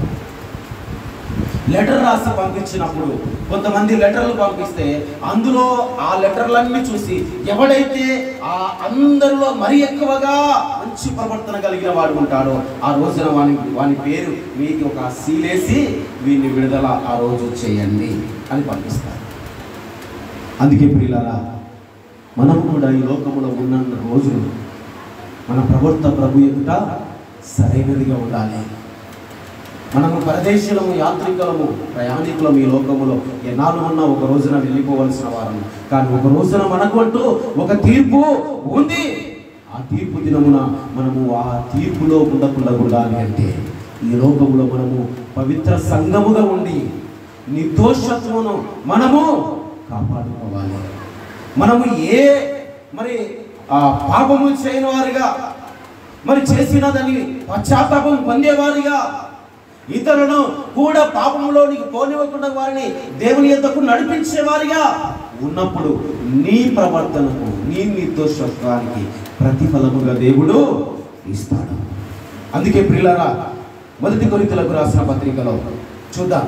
1 కొరింథీయులకు రాసిన పత్రిక 2వ అధ్యాయం త్వరగా 1 కొరింథీయులకు రాసిన పత్రిక 2వ అధ్యాయం 12వ వచనం. దేవుని వలన మనకు దయచేయబడిన వాటిని తెలుసుకొనుటకై మనము లౌకిక ఆత్మను కాక దేవుని యొద్ద నుండి వచ్చు ఆత్మను పొంది ఉన్నాము. మనుష్య జ్ఞానము నేర్పు మాటలతో కాక ఆత్మ సంబంధమైన సంగతులతో సరిచూచుచు ఆత్మ నేర్పు మాటలతో వీటిని గురించియే మేము బోధించుచూ ఉన్నాము. అదే యూదా పత్రిక 1వ అధ్యాయం 19వ వచనం. యూదా పత్రిక 1వ అధ్యాయం 19వ వచనం. అక్కడ అంటున్నాడు, అట్టివాడు ఎవడు? లౌకిక ఆత్మను పొందినవాడు. అట్టివాడు ప్రకృతి సంబంధులను ఆత్మ లేనివాడై భేదములు కలిగించుచూ ఉన్నాడు. ఎన్నో లౌకిక ఆత్మ కలిగిన వాడు ఈ లోకంలో తన ఇష్టానుసారంగా జీవించడానికి స్వాతంత్రము పొందుకున్నవాడు. మరి మనిషికి మధ్య భేదములు పుట్టిస్తూ ఉన్నాడు, ఆటంకాలు రేపుతూ ఉన్నాడు, తగాదులు పెడుతున్నాడు, ఒకరికొకరికి సంబంధము లేకుండా చేస్తూ ఉన్నాడు. ఎవడు ఈ మనిషి అంటే ప్రకృతి సంబంధము కలిగిన వాడు, ప్రకృతి సంబంధి, ఆత్మ లేనివాడు. ఏ ఆత్మ? దేవుని ఆత్మ లేనివాడు. హల్లెలూయా! దేవుని ఆత్మ లేనివాడు భేదములు కలిగిస్తూ ఉన్నాడు. ఇక్కడ చూడండి 14వ వచనం. అదే కొరింథీయులకు రాసిన పత్రికలో 14వ వచనం చదవండి. ఇప్పుడు ప్రకృతి సంబంధమైన మనుషుడు దేవుని ఆత్మ విషయములను అంగీకరింపడు, అవి అతనికి వెర్రితనముగా ఉన్నవి. ఎవరికి? ప్రకృతి సంబంధమైన మనుషుడు ఏమున్నాయంట వానికి? ఆత్మ విషయముల మీద మనసు వాడు ఎంత మాత్రమును ఉంచడు. అందుకే ఏమై ఉన్నాడు, అవి వాటిని వాడు ఎంత మాత్రమును అంగీకరించడు. అందుకే అంటున్నాడు, అవి ఆత్మానుభవం చేతనే విమోచింపదగును గనుక అతడు వాటిని గ్రహింపజాలడు. ప్రకృతి సంబంధమైన మనుషుడు తన నిర్దోషత్వాన్ని కాపాడుకోకుండా, నేను నిర్దోషత్వమును కాపాడుకోవాలని దేవుడు నాకు చెప్పాడు కదా, నేను ఏ పాపము చేయకూడదు కదా, నేను ఇప్పుడు మరి పరిశుద్ధ సంఘములోనికి చేర్చబడిన తర్వాత నా నిర్దోషత్వాన్ని, నా పవిత్రతను నేను కాపాడుకునే దేవుని బిడ్డగా నేను ఉండాలి. ప్రకృతి సంబంధమైన మనిషిగా నేను జీవించకూడదు, జీవించరాదు అని ఆలోచన కలిగి ఉండాలి. ఆలోచన లేనివాడు ప్రకృతి సంబంధి, దేవుని ఆత్మ లేనివాడు ప్రకృతి సంబంధమైన ఆలోచన కలిగి ఉంటాడు. కనుక ఆత్మానుభవం తానే విమోచింపదగును కనుక అతడు వాటిని గ్రహింపడు. 15వ వచనం చదవండి. ఆత్మ సంబంధమైన వాడు అన్నిటిని విమోచించును. చప్పట్లు కొట్టి దేవుని మహిమపరచాలి. దేవునికి స్తోత్రం కలుగును గాక. ఎవరు విమోచిస్తారు? ఆత్మ సంబంధమైన వాడు అన్నిటిని విమోచిస్తాడు, కానీ అతని ఎవరి చేతనైనను విమోచింపబడడు. ఎవరి చేతనైనను విమోచింపబడడు. అన్నిటినీ వాడు విమోచిస్తాడు, ఎందుకంటే ఆల్రెడీ వాడికి విమోచన కలిగి ఉంది. ఇంకా ఒకరి చేత విమోచించబడిన అవసరం ఏమిటి? స్వయంగా ప్రభు అయిన యేసుక్రీస్తు ద్వారానే తన నిర్దోషత్వానికి ప్రతిఫలముగా విమోచింపబడ్డాడు. తన పశ్చాత్తాపానికి గుర్తుగా రక్షణ పొందుకున్నాడు. ఇంకా మరలా అతనికి రక్షణ అవసరము లేదు. అందుకే ప్రియులారా, ఆత్మ లేని వాడు మాత్రం ఎన్నో భేదాలు కలిగిస్తూ ఉన్నాడు, ఎన్నో ఆటంకాలు కలిగిస్తూ ఉంటాడు. కాబట్టి ప్రియ సహోదరి సహోదరుడా, మరి పరిశుద్ధమైన సంఘముగా ఉండాలి అంటే పవిత్రతను కాపాడుకొని పరిశుద్ధ సంఘములో మరి అతడు తను తాను సరిచేసుకొని జీవించేవాడిగా ఉండాలి. మరి నిర్దోషతను కాపాడుకోవాలి అంటే ఏమై ఉండాలి? ప్రకృతి సంబంధమైన మనిషి ఆత్మానుసారమైన జీవితాన్ని జీవించేవాడిగా ఉంటూ, ఇంకా ఇచ్చిన రక్షణను కాపాడుకుంటూ ఇతరులను అనేకులను దేవుని యొద్దకు నడిపించేవాడిగా ఉండాలి. దేవుని వాక్యం సెలవిస్తోంది. ఖైదీగా ఉన్నవాడు ఇంకా మరి అక్కడ అనేక చేష్టలు చేశాడంటే, చెడ్డ కార్యాలు చేశాడంటే ఇంకా వానికి జీవిత ఖైదీగానే ఉంచుతాడు. అలాగనే ప్రేమని ఒక్కసారి నువ్వు రక్షింపబడిన తర్వాత నీవు నీ రక్షణ బట్టి నీ రక్షణ పాత్రను చేత పట్టుకొని ప్రార్థన చేయాలి. మరి దావీదు గారు అంటాడు, నా రక్షణ పాత్ర చేత పట్టుకొని నీ సన్నిధిలో ప్రార్థన చేయించున్నాను దేవా. అలాగే నువ్వు రక్షింపబడ్డావు, నీకు రక్షణ కలిగి ఉంది. నీ వల్ల ఇతరులు రక్షణ పొందుకోవాలని నీ రక్షణ పాత్ర చేత పట్టుకొని ప్రార్థన చేయాలి. ప్రభువా, ఒకనొకప్పుడు నేను అంతకుని, కూలికోరుని, వ్యభిచారిని, దొంగని, దోచుకొని వాణ్ణి, మరి నరహత్యలు చేయవాణ్ణి, ప్రభువా, మరి అనేకులను హింసించిన వాణిని ఈ రోజున మరి నీ ఎదుట నన్ను నిష్కలంకముగా నన్ను ఉంచావయ్యా. పవిత్రుడుగా పరిశుద్ధులుగా నన్ను నీ ఎదుట ఉంచావయ్యా. నీ సంఘములో నన్ను చేర్చుకున్నావయ్యా. అందుకే ప్రభువా, నా రక్షణ పాత్ర నీ వలన నాకు కలిగి ఉన్నది. కాబట్టి నేను కూడా ఇతరులను అనేకులను విమోచించేవాడిగా ఉండాలి అంటే ఈ రక్షణ పాత్ర నేను చేత పట్టుకుని నేను ప్రార్థన చేయాలి. అలాంటి పని మరి సంఘము చేయాలి. నిర్దోషత్వమును తను తాను కాపాడుకుంటూ ఇతరులను నిర్దోషులుగా ఎంచి వారికి దేవుని యొద్దకు నడిపించేవారిగా ఉండాలి. 3వ మాట తెలియచేసి నేను ముగిస్తాను. దేవునికి మహిమ కలుగును గాక. మహిమగల సంఘముగా, దేవునికి స్తోత్రం. 3వ మాట త్వరగా నేను ముగిస్తాను. అదే ఎఫెసీయులకు రాసిన పత్రిక 5వ అధ్యాయం 27వ వచనం. అదే ఎఫెసీయులకు రాసిన పత్రిక 5వ అధ్యాయము 27వ వచనంలో రాయబడిన మాట త్వరగా చదవండి అయ్యా. అక్కడే ఉంటారు చూడండి. నిర్దోషమైనది గాను మహిమగల సంఘముగాను ఆయన ఎదుట దాన్ని నిలబెట్టుకున్న వలనని వాక్యముతో ఉతక స్థానము చేత దానిని పవిత్రపరిచి పరిశుద్ధపరచుటకై దాని కొరకు తను తాను అప్పగించుకొనెను. ఎబ్రీయులకు రాసిన పత్రిక 6వ అధ్యాయం అనుకుంటాను, ఒకసారి చూద్దాం. ఎబ్రీయులకు రాసిన పత్రిక 6వ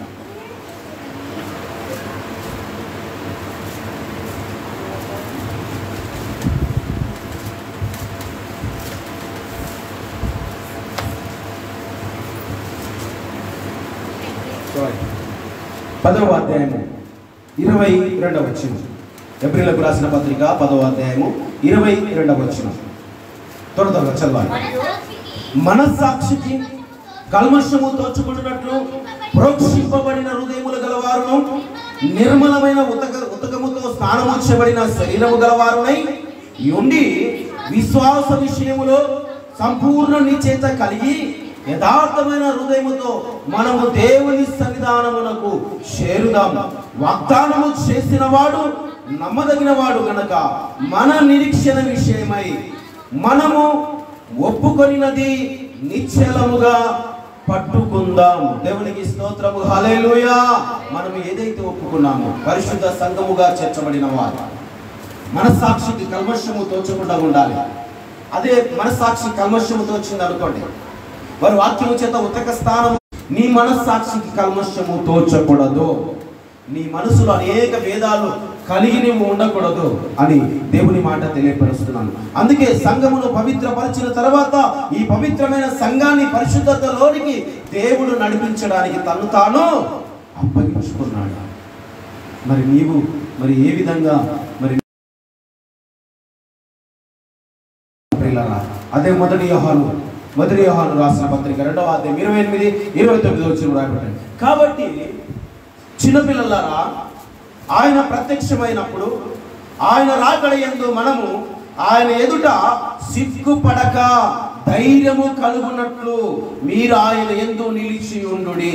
ఆయన నీతిమంతుడని మీరు ఎరిగి ఉన్న ఎడల నీతిని జరిగించు ప్రతివాడు ఆయన మూలముగా పుట్టి ఉన్నాడని ఎరుగుదుము. చెప్పండి కొట్టి దేవుని కదా. దేవునికి స్తోత్రం. ఏమై ఉండాలి ఇప్పుడు మనమందరము? ఏమై ఉండాలి మనము? మహిమగల సంఘమై ఉండాలి. అంటే ఆయన నీతిమంతుడని ఎరిగి ఉన్న ఎడల నీతిని జరిగించు ప్రతివాడు ఆయన మూలముగా పుట్టి ఉన్నాడని ఏం చేయాలంట? తెలిసిన వారై ఉండాలి. మహిమగల సంఘముగా చేర్చబడిన వారందరూ మహిమగల పరిశుద్ధముగా నిర్దోషముగా సంఘమై ఉంటే మహిమగల సంఘముగా ఆటోమేటిక్గా నువ్వు చేయబడతావు. ఎందుకంటే ఆయన ద్వారానే మనము మరి జన్మించాము. ఆయన ద్వారానే మరలా నూతన సృష్టిగా చేయబడ్డాము. దేవునికి స్తోత్రము. హల్లెలూయా. కాబట్టి ప్రియమైన దేవుని బిడ్డలారా, ఆయన ద్వారానే మనము ఈ భూమి మీదకి వచ్చాము. ఆయన ద్వారానే మరలా మనము నూతన సృష్టిగా చేయబడ్డాము. ఆయన మహిమ ఆయన సంఘము మీద ఉంచాడు. కాబట్టి నీవు నేను మనమందరము పరిశుద్ధ సంఘముగాను నిర్దోషమైన సంఘముగాను పవిత్రమైన మహిమగల సంఘముగాను ఈ 3 గుణ లక్షణాలు ఎప్పుడైతే కలిగి నీవు జీవిస్తావో ఆయన ఇంటిలో నీకు స్థానము ఉంటుంది. ఆయన పట్టణములో ఆయన ఇంటిలో నీకు స్థానము సత్యము. ఇది సత్యము అని తెలియచేస్తూ ఈ మాటలను ముగిస్తూ ఉన్నాను. దేవుడు తన పరిశుద్ధమైన మాటలను దీవించి ఆశీర్వదించునుగాక. చెప్పబడిన వాక్య నిమిత్తమై ప్రార్థన చేసుకుందాం. అందరూ అలాగే తల వచ్చి బలలో పాల్పంపులు పొందేవారందరూ మరి సిద్ధపడాలని మరి ఇప్పటి నుండి నెలకు ఒకసారి మరి బల్ల ఇవ్వడానికి తీర్మానం చేసుకున్నాము. మరి ఈరోజు మొదటి వారము మరి మే నెల మొదటి వారం కనుక మరి బల్ల మరి సిద్ధపరిచి ఉన్నాము. కాబట్టి ప్రతి ఒక్కరూ ప్రార్థన పూర్వకంగా మరి బల్లలో పాల్పంపులు పొందాలని మనం చేస్తూ ఉన్నాం. దేవానికి స్తోత్రములు తండ్రి. పరిశుద్ధుడా, ప్రేమ కలిగిన తండ్రి, దయగలిగిన యేసయ్య, జీవాధిపతి, ఇంతవరకు చెప్పబడిన మాటలను అయినా మరి పరిశుద్ధమైన సంఘముగా నిర్దోషమైన సంఘముగా మహిమగల సంఘముగా ఉండాలి అంటే తండ్రి నీవు పవిత్రపరచావు. నీ ఎదుట మమ్మల్ని నిలబెట్టుకోవడానికి నీవు మమ్మల్ని పరిశుద్ధులుగా చేయడానికి అప్పగించుకున్నావు తండ్రి. అటు కృప మేము పొందుకునే వారముగా ఉండాలని బాప్తీసమునైనా పొందాము, కానీ పరిశుద్ధాత్మలో ఇంకా బాప్తీసం పొందలేని వారుగా ఉన్నారు తండ్రి. అటు పరిశుద్ధాత్మను పొందుకున్న వారుగా ఆయన నీ కృపలో దాచి నీ నామానికి మోహించి పొందుకుంటూ సహాయం చేయమని మహిమగల సంఘముగా చేర్చబడి నీ ఎదుటనైనా పవిత్రాలైన కన్యకగా నిలబడే కృప దయచేయమని నీ సన్నిధిలో ప్రార్థిస్తూ నేను సంఘమంతటి నీ చేతులకు అప్పగించుకుంటూ మా ప్రభువు రక్షకుడు పరిశుద్ధుడైన యేసుక్రీస్తు శ్రేష్టమైన నామంలో ప్రార్థన చేసి ప్రార్థన సమర్పించుకొని వేడుకుంటున్నాము తండ్రి. ఆమేన్. ఆమేన్. అందరూ అలాగే బలలో పాల్పంపులు పొందే వారందరూ అందరూ అలాగే ప్రార్థనలో ఉండండి. మరి ప్రతి ఒక్కరికి మరి బల్ల మరి ప్రభు బల్ల సిద్ధపరచబడి ఉన్నది. స్తోత్రం. హల్లెలూయా, హల్లెలూయా.